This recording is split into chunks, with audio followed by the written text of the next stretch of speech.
कटक जिला बड़म्बा अंचल में जलस्तर क्रमागत भाव वृद्धि पाउथिबारु सृष्टि होइछि बन्यार भय। प्रसिद्ध शक्तिपीठ मां भट्टारिका मंदिर को मध्य बन्या जल प्रभावित करिछि। वर्तमान बन्या जल मंदिर गर्भगृह पर्यंत पहुंचिथिबारु भक्त एवं स्थानीय लोकंक मध्य चिंता बढ़िछि। तेबे परिस्थिति को गुरुतर सह नहीं सजाग रहिछि मंदिर प्रशासन। जलस्तर उपरे लगातार नजर रखा जाउछि। आ 2 फुट पानी बढ़िले मां भट्टारिकांकर विग्रह को सुरक्षा दृष्टि अन्यत्र स्थानांतर कराजिबो बोली प्रस्तुति रखा जाइछि। बन्या परिस्थिति सत्वे मांकर नीतिकांति कौनसी व्याघात घटी नहीं। परंपरा अनुसार पूजार्चना और नीतिकांति जारी रही। प्रशासन और मंदिर कर्तृपक्ष संपूर्ण सतर्क रहिथिबा बेले जलस्तर परवर्ती स्थिति उपरे रहिछि समस्तंक नजर।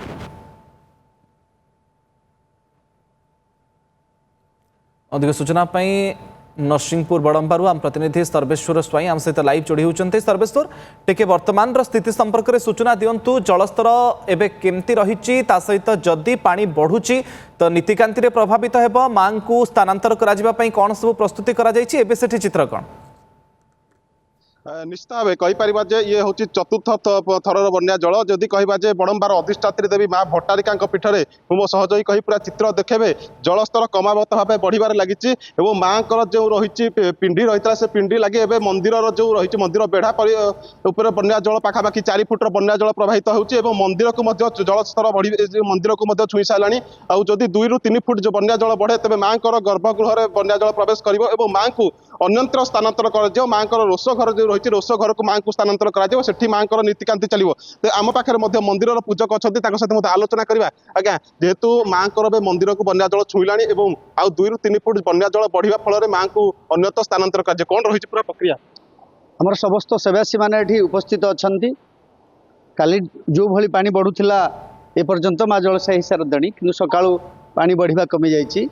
बेढ़ारे 2 फुट खंड पानी अच्छी जदि आउ 3 फुट खंड पानी बढ़े माँ गमरा भितर गले माँ को आम स्थानांतरित करूँ। सेवासी मैंने उपस्थित अच्छा आमर तहसिल स्टाफ भी अच्छा जदि आगु आगु पानी बढ़े तेणु सेवासी मैंने आमर माँ को स्थानांतरित करेंगे। आउ माँ नीति कार्य सुचारू रूपे चली माँ नीति कार्य कौन बाधा विघ्न ना। निश्चित भाव आम पूजक शुणुले माँ नीतिकांति सुरुखुरु भाव चली जेहेतु बन्या जल धीरे धीरे बढ़िबार लगी जलस्तर क्रमागत भाव बढ़ुची तेज देवोत्तर विभाग जेहेतु आखपाख अंचल लोक मैंने नदी बढ़ी दृश्य देखापी आस बारण कर पुलिस प्रशासन सजग रही जेहेतु लोक मैंने जलस्तर देखा नदी बढ़ी दृश्य देखा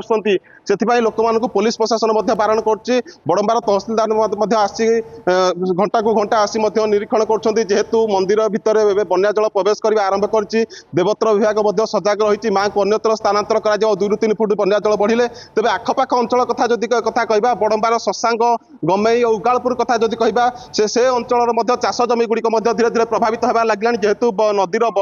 बन्या जल धीरे धीरे बढ़िबार लगी तेज आखपाख अंचल चाष जमी गुड़िक बुड़ार लगी जेहेतु यही समय हूँ बेउषण समय चाष जमी चाषी तार सुनार फसल फल से चाष जमी पाखापाखि 3 ରୁ 4 फुट जेहेतु बन्या जल प्रभावित हो चाष जमी गुड़िक नष्ट होबार संभावना देखा जाए।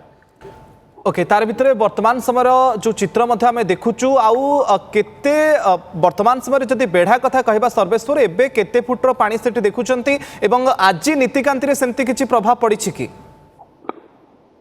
निश्चय जदि कहीपर जेहेतु मंदिर बेढ़ा उपर पाखापाखि 4 ରୁ 5 फुटर बन्या जल प्रभावित होती तेज मंदिर को पानी धीरे धीरे छुईवा आरंभ कलानी जदि आउ पाखापाखि 2 ରୁ 3 फुट बन्या जल बढ़े तेज माँ गर्भगृह को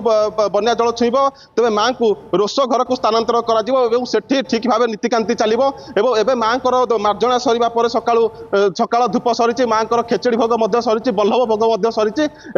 माँ सठिक भाव नीतिकांति चली जहाँ कहीपर माँ नीतिकांति कौन बाधा विघ्न सृष्टि होना देवोत्तर विभाग संपूर्ण भाव या नजर रखी।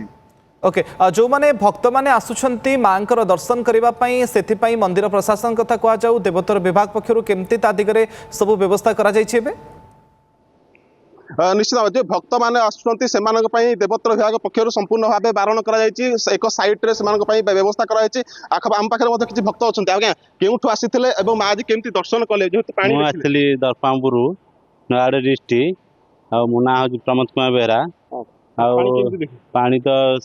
अच्छी फुल आसी बेड़ा फेड़ा सब बुड़ी आई देखा भल लगुच ନିଶ୍ଚିତ ଭାବେ କହିପାରିବା ଯେ ନୟାଗଡ଼ ଜିଲ୍ଲାରୁ ମଧ୍ୟ ଭକ୍ତମାନେ ଯେଉଁମାନେ ଆସୁଛନ୍ତି ଯେହେତୁ ମନ୍ଦିର ପ୍ରଶାସନ ପକ୍ଷରୁ ସମ୍ପୂର୍ଣ୍ଣ ଭାବେ ବାରଣ କରାଯାଇଛି ଯେହେତୁ ନଦୀର ଜଳସ୍ତର ଧୀରେ ଧୀରେ ବଢିବାରେ ଲାଗିଛି ଏବଂ ସାଇଡ୍ରେ ଏକ ବ୍ୟାରିକେଟିଂ ବ୍ୟବସ୍ଥା କରାଯାଇଛି ଯେହେତୁ ଲୋକମାନେ ନଦୀ ଗର୍ଭକୁ ନ ଯାଇ ସାଇଡ୍ରେ ଯିବେ ସେ ଲାଗି ମଧ୍ୟ ବ୍ୟାରିକେଟିଂର ବ୍ୟବସ୍ଥା କରାଯାଇଛି ଏବଂ ଯେଉଁ ଭକ୍ତମାନେ ଆସୁଛନ୍ତି ସେମାନେ ଦୂରରେ ରହି କେବଳ ବନ୍ୟା ଜଳକୁ ଦେଖିପାରିବେ ଓ ନଦୀ ଗର୍ଭକୁ କିଭଳି ଭାବେ ନ ଯିବେ ସେ ନେଇ ମଧ୍ୟ ବାରଣ କରାଯାଉଛି ଏବଂ ଯେଉଁ ପାଣି ଯେହେତୁ ଧୀରେ ଧୀରେ ବଢିବାରେ ଲାଗିଛି ଆହୁରି ମଧ୍ୟ ଯେହେତୁ ସନ୍ଧ୍ୟା ସମୟରେ ବନ୍ୟା ଜଳ ଧୀରେ ଧୀରେ ବଢିବ ଏବଂ ଯେହେତୁ ମନ୍ଦିରର ଗର୍ଭଗୃହକୁ ମଧ୍ୟ ଛୁଇଁବାର ମଧ୍ୟ ସମ୍ଭାବନା କରାଯାଇଛି। ओके माँ भट्टारिका पीठरू ये चित्र मध्य आपण माने देखुथिले जे मंदिर को एबे पानी छुईछि बेढ़ारे मध्य एबे पाखापाखि 3 ରୁ 4 फुट उच्चर पानी रही जदि आग को पानी बढ़े तो माँ को मध्य रोष घर को स्थानांतर कर माँकर नीतिकांति चलो किंतु वर्तमान समय चित्र मध्य आप देखुंत एवं सुधा जदिव नीतिकांति कौन प्रभाव पड़ना माँकर जमी नीतिकांति हवा कथा पूजार्चना हवा कथा होउछि किंतु जदि जलस्तर बढ़े कारण वर्षार आकलन रही सहित जलस्तर बढ़िबार संभावना थिबारु ये चित्र मध्य आपण माने देखुंत माँ भट्टारिका पीठरू धन्यवाद सर्वेश्वर आपनकर सूचना पाई।